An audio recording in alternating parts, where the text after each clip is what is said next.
untuk semakin tertanam dalam kebenaran firman dan bertumbuh. Pendeta Gilbert Lumendo, SDH. Banyak orang merasa doktrin Alkitab sebagai sesuatu yang membingungkan, tetapi tahukah saudara bahwa doktrin Alkitab intinya adalah memahami Alkitab dengan benar, dengan pemahaman yang sistematis, sehingga kita terus dapat tertanam di dalam kebenaran firman, sehingga kita terus bertumbuh di dalam kemuliaan Allah. Buka hati saudara sekalian untuk menerima berkat-berkat firman-Nya hari ini. Salah satu karakter yang paling buruk yang dimiliki oleh seseorang adalah ketika orang itu tidak bisa ditegur. Karena kita harus jujur mengakui bahwa setiap orang pasti ada kekurangan, setiap orang pasti ada kelemahan, setiap orang pasti ada kesalahan-kesalahan yang dia buat dalam kehidupannya. Nah, hidup ini bukan soal bagaimana kita tidak punya kekurangan, bukan bagaimana kita tidak punya kesalahan, tetapi hidup ini adalah bagaimana ketika kita ada kekurangan, ketika kita ada kesalahan, kita mau ditegur oleh orang lain, kita mau dinasihati oleh orang lain. Kenapa? Karena kita makin dinasihati oleh orang lain, kita makin bisa belajar untuk menghadapi orang-orang tertentu, lalu juga menghadapi cara, situasi bagaimana ketika kita menghadapi ditegur orang, tetapi juga dapat mengatur suasana hati kita, bagaimana ketika kita mungkin malu karena ditegur, mungkin gak enak karena ditegur, tetapi kita belajar untuk memperbaiki keadaan kita supaya kita menjadi orang-orang yang lebih bertanggung jawab dalam kehidupan kita. Dan juga makin kita ditegur oleh orang lain, hal yang baik yang juga akan kita terima, kita menjadi semakin hati-hati dalam melangkah, kita juga jadi tahu yang benar. Karena kadang-kala ketika kita buat kesalahan bukan karena kita ingin berbuat kesalahan, tetapi ada hal-halnya juga ketika kita buat kesalahan sebetulnya karena kita nggak tahu, dan akhirnya ketika orang menegur kita baru kita sadar, oh iya ya, ini sebetulnya sebuah kesalahan yang nggak boleh saya kerjakan. Tetapi dengan orang menegur saya jadi semakin sadar. Tetapi orang-orang yang sombong, orang-orang yang merasa diri yang paling benar sendiri, tidak mau ditegur, dan akhirnya apa yang terjadi? Mudah menyalahkan orang lain, mudah membela diri, dan akhirnya mudah mengucapkan kata-kata dusta hanya untuk menyelamatkan diri sendiri. Selalu saya bilang, rumah tangga yang suami tidak bisa ditegur, istri tidak bisa ditegur, akhirnya justru mendatangkan ketawaran, kedinginan dalam keluarga itu.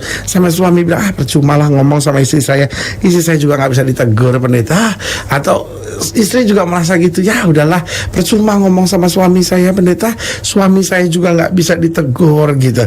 Tetapi ketika dalam keluarga suami mau menerima teguran, istri mau menerima teguran, maka rumah tangga itu akan makin hari makin manis di hadapan Tuhan. Haleluya. Selamat datang dalam program kita hari ini, harinya Tuhan, sebuah program rohani yang kembali mengingatkan kepada kita betapa pentingnya kita menjadikan firman Tuhan sebagai dasar keseharian hidup kita. Karena selama kita menjadikan firman Tuhan sebagai dasar keseharian hidup kita, langkah-langkah ke depan kita penuh dengan kepastian, kemenangan, berkat, mujizat, dan perkara-perkara besar. Haleluya.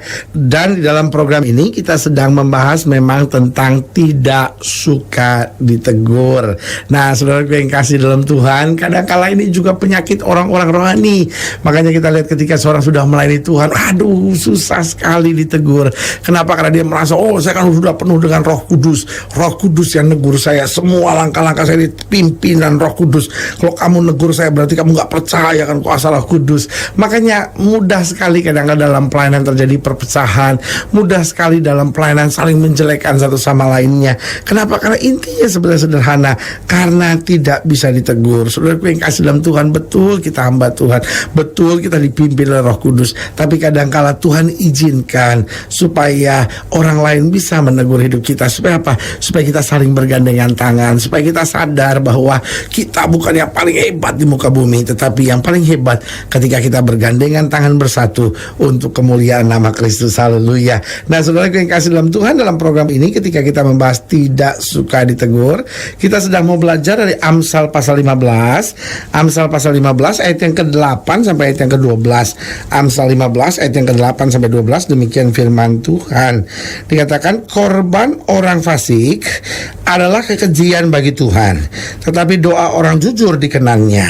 Jalan orang fasik adalah kekejian bagi Tuhan, tetapi siapa mengejar kebenaran dikasihinya. Didikan yang keras adalah bagi orang yang meninggalkan jalan orang benar, dan siapa benci kepada teguran akan mati. Dunia orang mati dan kebinasaan terbuka di hadapan Tuhan, lebih-lebih hati anak manusia. Si pencemooh tidak suka ditegur orang, ia tidak mau pergi kepada orang bijak. Perhatikan baik ayat yang ke-12, saya ulangi sekali lagi. Si pencemooh tidak suka ditegur orang, ia tidak mau pergi kepada orang bijak. Nah, saudaraku yang kekasih dalam Tuhan, Alkitab menyebut orang yang tidak suka ditegur itu sebagai si pencemooh, artinya kelasnya begitu rendah. Nah, mengapa Alkitab bicara tegas sekali tentang soal tidak suka ditegur ini? Yang pertama saya pelajari karena orang yang tidak suka ditegur tidak akan bisa maju. Saudaraku yang kasih dalam Tuhan, Allah rencanakan hidup kita justru mengalami kemajuan. Allah rencanakan untuk hidup kita mengalami hal-hal yang dahsyat dan luar biasa.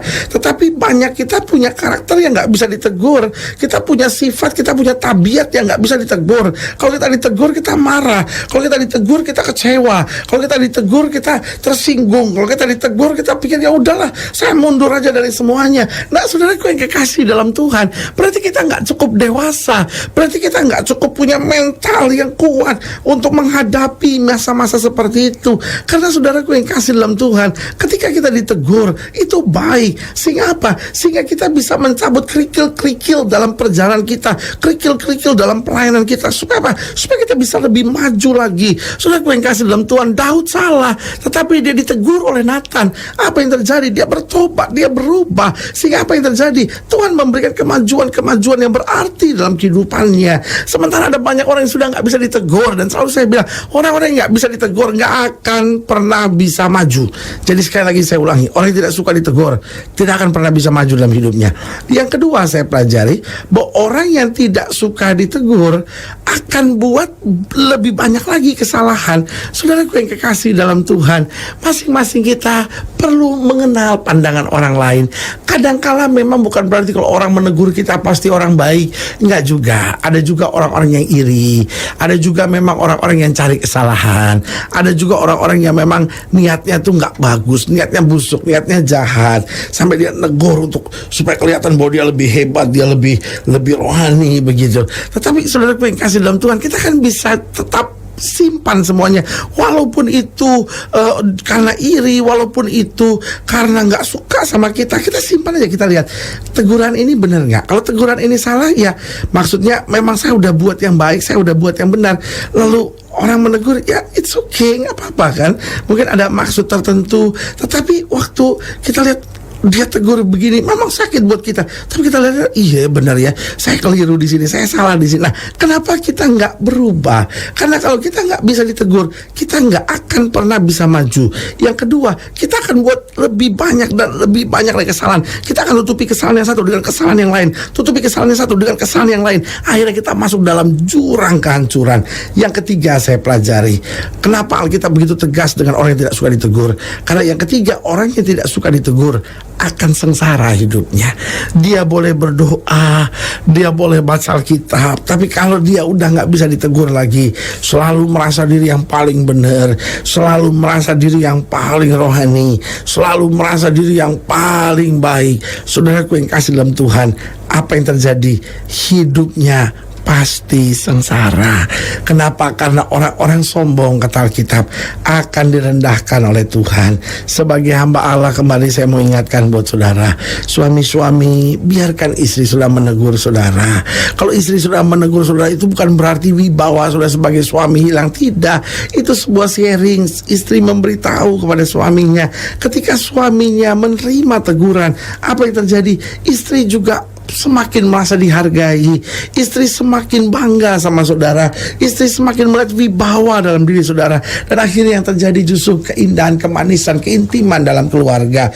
Begitupun ketika seorang suami menegur istri, kenapa istri tidak belajar menerima? Makin istri menerima, suami makin cinta, suami makin merasa, waduh, istri saya ini kok jiwanya besar sekali, mau terima teguran. Apa yang terjadi? Akhirnya kemanisan demi kemanisan mengalir dalam keluarga. keluarga itu. Begitupun anak-anak muda ketika ditegur oleh guru, ditegur oleh orang lain, ditegur oleh orang yang lebih dewasa, ditegur oleh rekan-rekanmu, dan kau tahu, wah ini salah memang. Apa yang terjadi? Perbaiki. Akhirnya apa yang terjadi? Yang kau lihat berkat-berkat luar biasa.